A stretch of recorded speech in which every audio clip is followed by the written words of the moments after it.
اللہ کے بعد سب سے بڑا حق انسانوں کے اوپر والدین کا ہے، اس لیے کہ اصل کریٹر وہ ہے، اصل سسٹینر وہ ہے، لیکن ذریعہ تخلیق والدین بنے ہیں۔ والدین کے نطفے ہی سے تو والدہ کے رحم کے اندر آپ کی زندگی کا، آپ کے وجود کا آغاز ہوا ہے۔ پھر والدہ نے آپ کو اپنے خون سے، آپ نے اس کا خون چوسا ہے، ایک بہت بڑی جونگ کی طرح جو ہے پیٹ کے اندر وہ بچہ جو ہے ماں کا خون چوس رہا ہے اور اسی سے پل بڑھ رہا ہے۔ پھر یہ کہ 9 مہینے تک اس نے اپنے پیٹ میں رکھا ہے، پھر جو وضع حمل ہوا ہے کس قدر تکلیف اور شدت کی کیفیت کے ساتھ ہوا ہے، پھر اس نے اپنے خون ہی کی توانائی ہے جو دودھ کی شکل میں تمہاری غذا کے طور پر تمہیں پلائی ہے۔ تو ان کا حق جو ہے تمام انسانوں میں فائق، جملہ مخلوقات میں فائق تر حق ہے والدین کا۔ وَوَصَّيْنَا الْإِنسَانَ بِوَالِدَيْهِ، اور ہم نے والدین کے بارے میں انسان کو وصیت کی۔ یہ وصیت در حقیقت فطرت انسانی کے اندر موجود ہے، والدین کے ساتھ یہ حسن سلوک فطرت انسانی کے اندر موجود ہے۔ وہ شکر کا جذبہ جو ہے، میں نے تو آپ سے عرض کیا، سب سے پہلے تو والدین ہی سے منسلک ہوتا ہے، والدین ہی اس کے پروٹیکٹر ہیں۔ بچے کو کسی طرف سے خوف ہوتا ہے، بھاگتا ہے دوڑ کر ماں کی چھاتی سے چپٹ جاتا ہے، گود میں داخل ہو گیا، وہ سمجھتا ہے کہ میں تو قلعے کے اندر آ گیا۔ چاہے یہ کہ کوئی درندہ صفت، کوئی سکھ ہے، کوئی اور ہے، کوئی یہودی ہے، وہ اس بچے کو کھینچتا ہے ماں کی گود میں سے اٹھا کر اور اچھالتا ہے اور کسی نیزے کے اندر پرو دیتا ہے، یہ دوسری بات ہے۔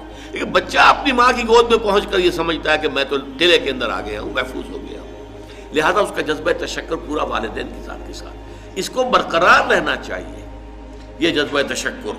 اور اس میں خاص طور پر یہی وجہ ہے، قرآن مجید میں آپ دیکھیں گے کہ یہ 4-5 مقامات ایسے ہیں، سورہ بقرہ میں بھی ہے، سورہ نساء میں بھی ہے، سورہ انعام میں ہے، سورہ بنی اسرائیل میں ہے، کہ والدین کا حق اللہ کے حق کے فوراً بعد وَقَضَىٰ رَبُّكَ أَلَّا تَعْبُدُوا إِلَّا إِيَّاهُ وَبِالْوَالِدَيْنِ إِحْسَانًا، اور تیرے رب نے فیصلہ کر دیا ہے کہ تم نہیں بندگی کرو گے، پرستش کرو گے کسی کی سوائے اللہ کے، اور والدین کے ساتھ نیک سلوک، یعنی اللہ کے ذکر کے فوراً ساتھ جڑا ہوا۔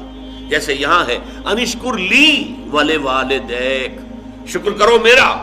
دیکھیے اللہ کو اپنا حق جتانے میں کوئی حیا نہیں ہے، کوئی شرم نہیں ہے، اللہ نے اپنا حق کرو میرا شکر۔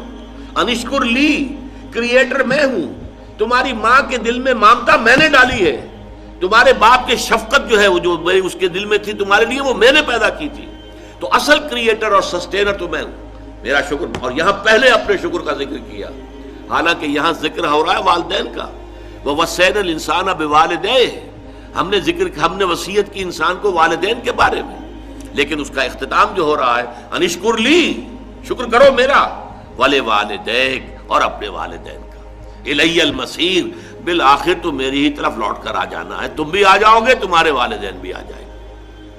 لیکن یہاں نوٹ کیجئے، والدین میں سے والدہ کے حق کو فائق قرار دیا گیا۔ حملتہ امہ وہنا علی وہن، اسے اٹھائے رکھا اس کی ماں نے کمزوری پر کمزوری جھیل کر۔ ظاہر بات ہے نقاہت ہوتی ہے عورت کے اندر، جیسا کہ میں نے ابھی عرض کیا تھا، ایک جونک ہے جو اس کا خون چوس رہی ہے مسلسل، اس کو نقاہت ہو رہی ہے کہ نہیں ہو رہی؟ وہنن علی وہن، کمزوری پر کمزوری، ضعف پر ضعف جھیلتے ہوئے اس نے اسے اٹھائے رکھا۔ حملتہ امہ وہنا علی وہن وفصالہ فی عامین، اور پھر دودھ کا چھڑانا ہوا 2 سال میں، نارمل جو ہے رضاعت کا حق۔ آج کل تو بہرحال اب دوبارہ توجہ ہو رہی ہے، اور سائنسی جو ہے جو اکتشافات ہیں ان سے بھی، کہ یہ بریسٹ فیڈنگ جو ہے یہ بہت بہتر ہے، یہ باٹل فیڈنگ جو ہے یہ چاہے کتنا اچھے سے اچھا دودھ ہو، ماں کے دودھ کا بدل کوئی نہیں۔ وفصالہ فی عامین، اور اس کا دودھ چھڑانا 2 سالوں میں۔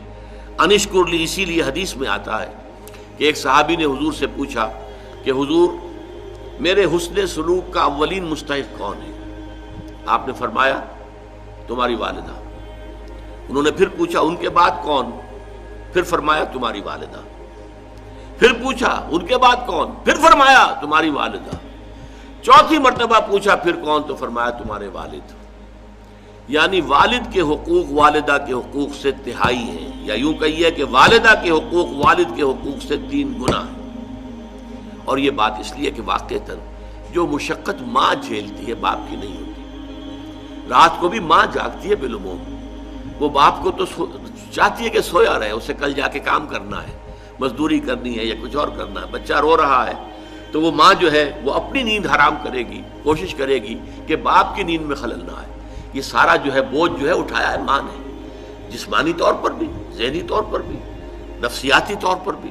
سب سے زیادہ جو عمل دخل ہے انسان کی پرورش میں وہ تو والدہ کا ہے، لہذا والدہ کے حقوق جو ہے، اور اس میں ذرا ایک توازن ہے، قانونی اعتبار سے اولاد والد کی ہے، اگر سیپریشن ہو جائے گی والد کو جائے گی، نام والد کا چلے گا، فلاں ابن فلاں، ماں کا نام نہیں چلے گا امریکہ کی طرح آج کل، اس لیے کہ وہاں تو باپ کا اکثر پتہ ہی نہیں ہوتا کہ باپ ہے کون، اکثر اولاد جو ہے وہ حرام زادی ہے، لہذا پتہ کیا کہ باپ کون ہے، بغیر کسی شادی کی اولادیں ہو رہی ہیں۔ We are living together, we are not married, we are living together، اور living together میں بچے بھی ہو رہے ہیں، کوئی لیگل ان کے درمیان جو ہے وہ رشتہ نہیں ہے، وہ میاں بیوی نہیں ہے، only we are living together۔ بہرحال تو والدہ کے حقوق جو ہے، قانونی حق والد کا فائق ہے، لیکن اخلاقی حق والدہ کا بہت درجے فائق ہے۔ الجنت تحت اقدام الامہات، جنت جو ہے وہ تو ماؤں کے پاؤں تلے ہے، یہی باپ کے پاؤں تلے نہیں کہا ہے۔ تو یہ بیلنس ہے، دنیاوی نظام چلانے کے لیے باپ کا معاملہ، وہ ہیڈ آف دی فیملی ہے، الرجال قوامون علی النساء، لیکن یہ ہے کہ جہاں تک اخلاق کا، حسن سلوک کا، ادب کا لحاظ